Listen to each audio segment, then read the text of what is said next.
Hello, friends. And here I am back again with another episode of From the FrontLine Duty, Honor, and Courage. Our guest today is Brigadier Niresh Rathore.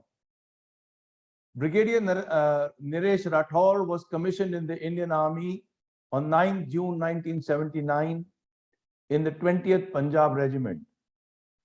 His posting after commission was to Nifa, but he shortly shifted to the western border at Rajouri and to Leh Ladakh area thereafter. From here, he was moved to the very active Akhnur sector, where he was in the thick of counter-insurgency operations.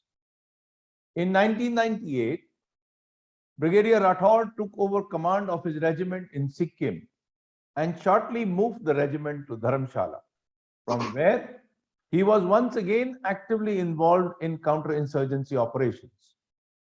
On completion of a very successful command, he was posted for 3 years to the National Defence Academy and thereafter to Corps headquarters in Leh. At the Corps headquarters, he was in charge of the complete planning of all the operations. He then moved on to command an infantry brigade in Dehradun, and then via Dimapur, he had his last posting as Deputy GOC of the sub-area in Meerut, from where he hung up his boots and retired to Jaipur. Brigadier Rathore has more than 10 years of experience in counter-insurgency operations, and similarly, about 10 years of experience in high-altitude operations, both very, very difficult areas to operate in. Brigadier Rathore, I welcome you to this episode of From the Frontline, Duty, Honor, and Courage. Our episode today is regarding the faith that a soldier has and about his destiny. I hand over now to Brigadier Rathore to speak about his experiences and his brush with faith.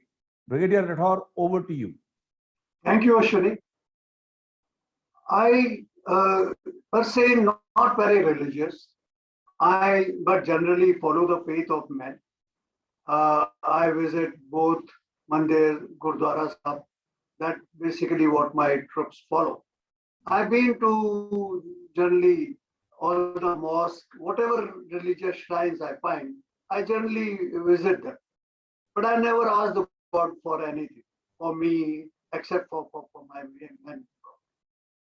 I remember it was in 1990 that I was a company commander with 11 years service. And we had our first opportunity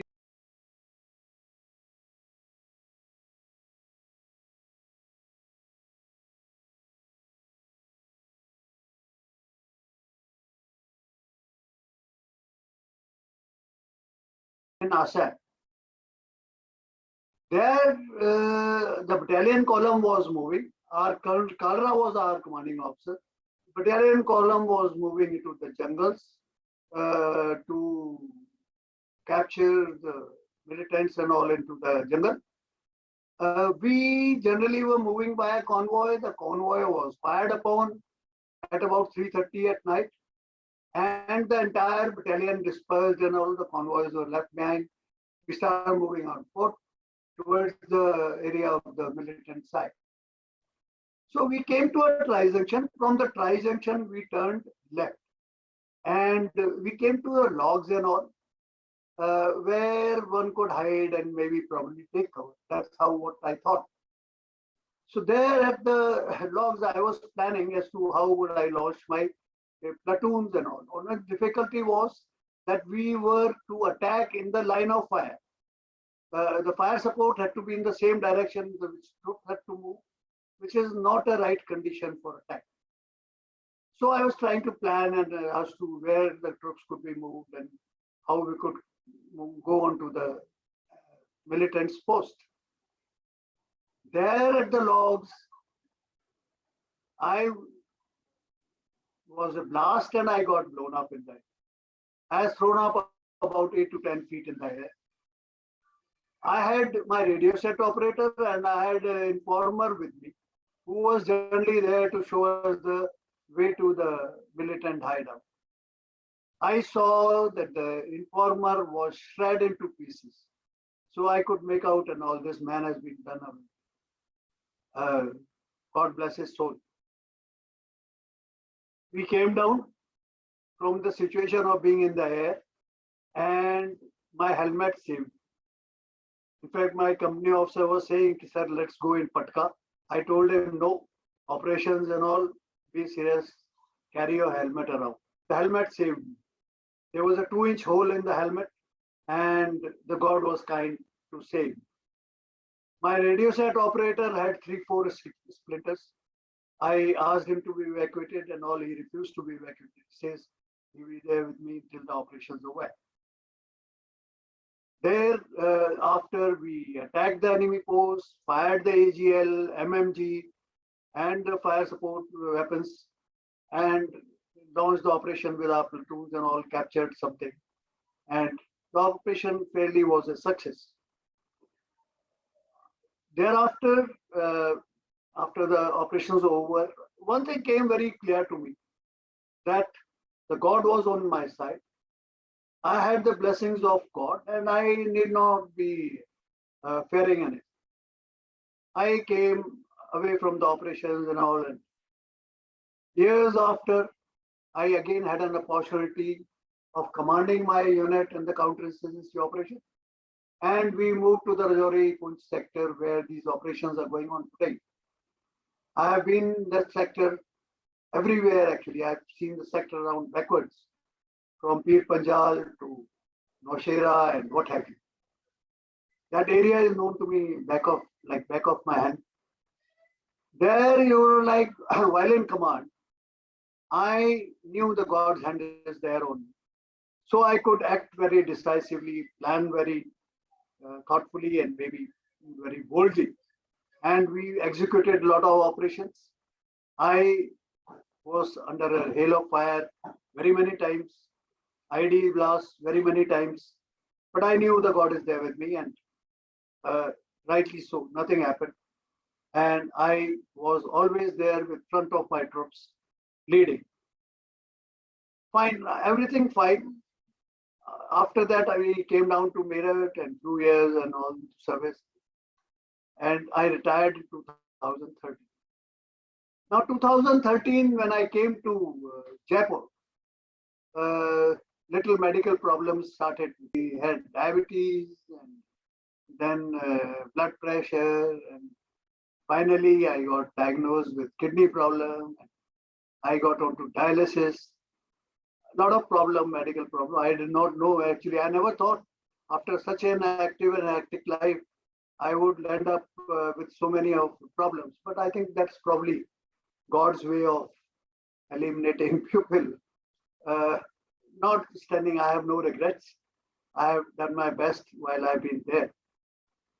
So in 2020, April, I got sick again and went to the Manipal hospital in Jaipur. It's a good hospital. And my nephro was there, was treating me for last 5 to 7 years. So I always used to go to Manipal hospital.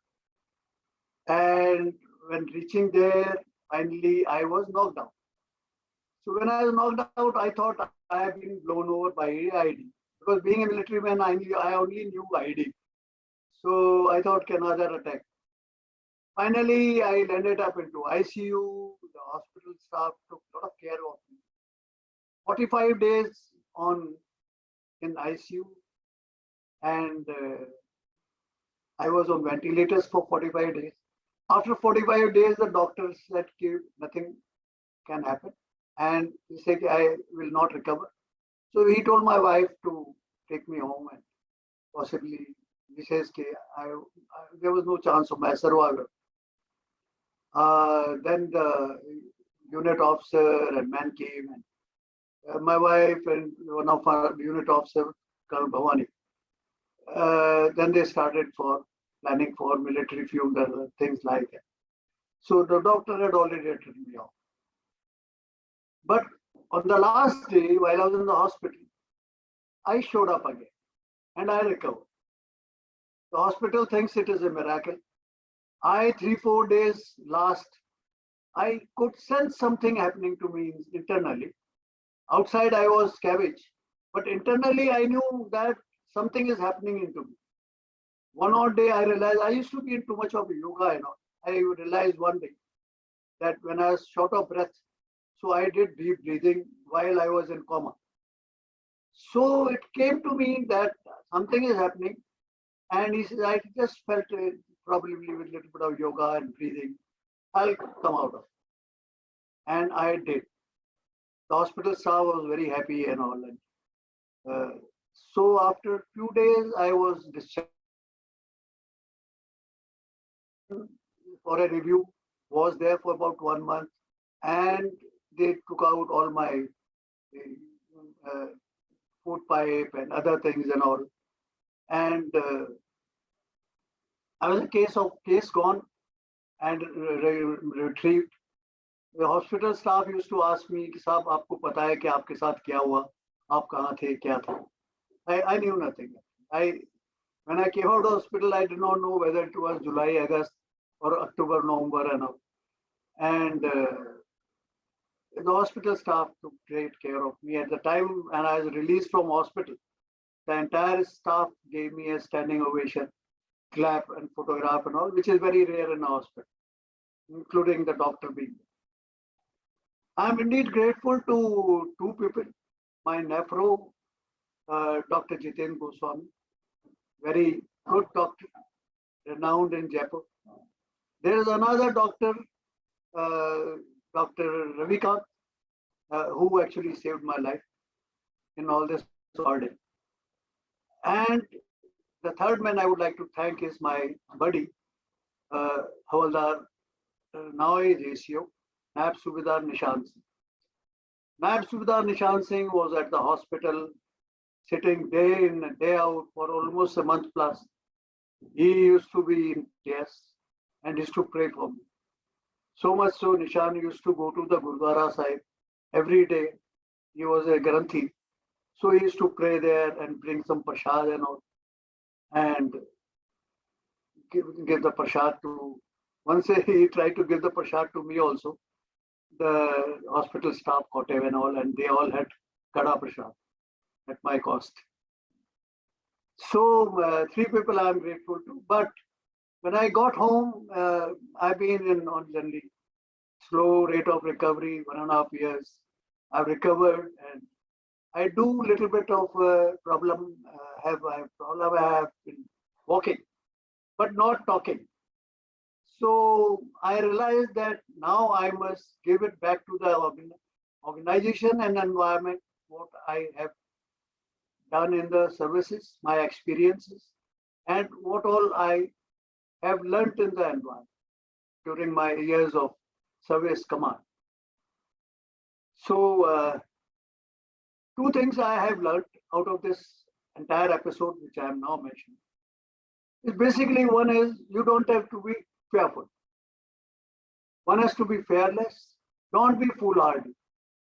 Like you can't do foolish things and all then say कि भाई मैं तो God मतलब God fearing भी हूँ. मेरे साथ क्यों हो? You have to be absolutely be bold, decisive, plan well, and launch operations with lot of guts, and not be scared of going into operation. Because a lot of people, they half the time they keep thinking about their own safety. And so if you do that, you losing on your operational shield. And second thing is, if you are bold, commanding your troops, your men will be bold. And if you go 2 steps, they will go 4. And my unit during my operational command of battalion in counterinsurgency operation, we achieved a lot of success. I used to just show my boys direction, and they would launch themselves and capture whatever came their way. So that's all because God has been there, God has been kind, and because I had a lot of faith in my troops, and they performed. That's my small story. Thanks, Ashwani. Thank you very much, Brigadier Rathore, for giving us this whole incident and how you came out of it. I have just one or two small questions. Can you tell us what is the role of faith in the life of a soldier? Ashwani, army works on, like, basically works on faith. And each man, actually each unit has a religious institution. Like I had Sikh and Dogra troops. So we had a Mandir Sahib and Gurdwara Sahib. Each man used to go to the Mandir Sahib, Gurdwara Sahib. Each officer went there and prayed with men. And even during operations when you launch, the men would call Krishan Baldev ki Jai and Sat Sri Akal and stuff like that. So even officers did, even the man did. A soldier has belief in two things. He has basically belief and faith in his command. He has faith in his commanding officer. The commanding officer tells him what to do, where to go, and he does that. Without even thinking whether what is going to happen to him, right order, wrong order. My troops never thought of that. I ordered and they went. Secondly, they have a faith in God. So the even men also, they have faith in God. Nothing will happen to them. And if they have a bold commander, they act very bold and achieve the results. That's how the army works. And I believe it's sacrosanct.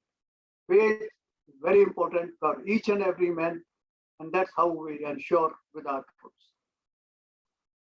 One more question which comes to mind, having gone through such, if I may say, a traumatic experience and your faith having been justified, does it make people take higher risks, when they are out in the field? Yeah, definitely it does. Like the boys, like, actually, to be frank, I have never spoken about this incident ever. While I was in command of troops and all, only my company people knew that I was under the ID because I had a helmet which had a 2-inch hole.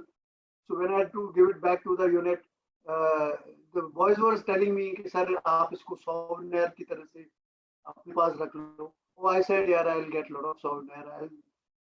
But that helmet I had to deposit. So my company boys knew that I had been under ID, but I did not go about telling everybody that this is what has happened to me. But the boys knew, and that gives a lot of confidence to them that if I am up and around and if I am been through this, they can also likewise follow. At least, like they know okay, whatever courage that I show, they have to match with me, being a company troops or maybe battalion troops. Thank you very much, Brigadier Rathore. I think we will call it a halt there today. Thank you very much for sharing this incident and giving out so clearly the role of faith in the life of a soldier and how with faith it does make you a little less fearful, and it does obviously allow you to accomplish much greater things, and you are not held back by the false fear of something happening to you. Thank you very much for being so Actually, open. I'd like to add here a little bit. I'd Yes. like to give a word of thanks to my buddy, Nishant Singh. Now, Nishant Singh has been with me for last 25 years. 13 years in service, he was there with me. Role of a buddy in the military is immense, I would say. It is immense. A buddy is an institution, actually. I remember Nishan going with me during all operations and all, carrying my map, pencil, this, that, making sure that I used to send him call the appointments for briefing, whatever. Nishan used to be like, he used to take half the load off me. And he is a great help. Basically, if you are a commander with a lot of stress on your mind, he is there to help you out. Give me a cup of tea. And I know Nishan, I know his family, I know he knows my family. My daughter literally grew up with Nishant Singh. When she was a small girl, Nishant Singh was there. And when she got married, Nishant Singh was there. Great. We are almost like a family within a family. And I owe all my gratefulness to him. And today he is a JCO and he is working still with the unit in again another high altitude area. And I indeed wish to thank him. He was there in the hospital. I was mentioning 45 days he was there, sitting outside. And the boy used to be in tears because he knew that my fortune is all linked to God's blessings. So when he used to be crying every day, he used to go to Gurdwara Sahib, get Kara Prasad from there, give it to all hospital staff, and once he tried to give it to me also. Notwithstanding, when hospital staff used to ask me who's the chef, Sardarji sitting outside in Jaipur, where there were not very many Sikhs. So I told him he is my buddy. So they wouldn't understand what the buddy is. But I respect Nishant Singh in my life more than anybody else. Great chap, and Nishant Singh is a great soul. Even today, when I ask Nishant Singh, he comes to me and he still looks after all my administrative worries and this, that, and all. He's more than a brother to me. So that's what I wanted to mention about this buddy system and army. There's much criticism about buddy system today, but it's a great institution, and I would that should be retained. People, the politicians, they should not try and get into the army style of working and trigger away and fritter away institution like the SAHAC system in the organization. Thank you, Ashwani. That is what I had to add. Thank you very much. And we bring this episode for today to a halt here. And we will come in back again with another episode of From the Frontline, Duty, Honor, and Courage. Thank you, Brigadier Rathore, for being here with us. Thank you, and bye-bye, everybody.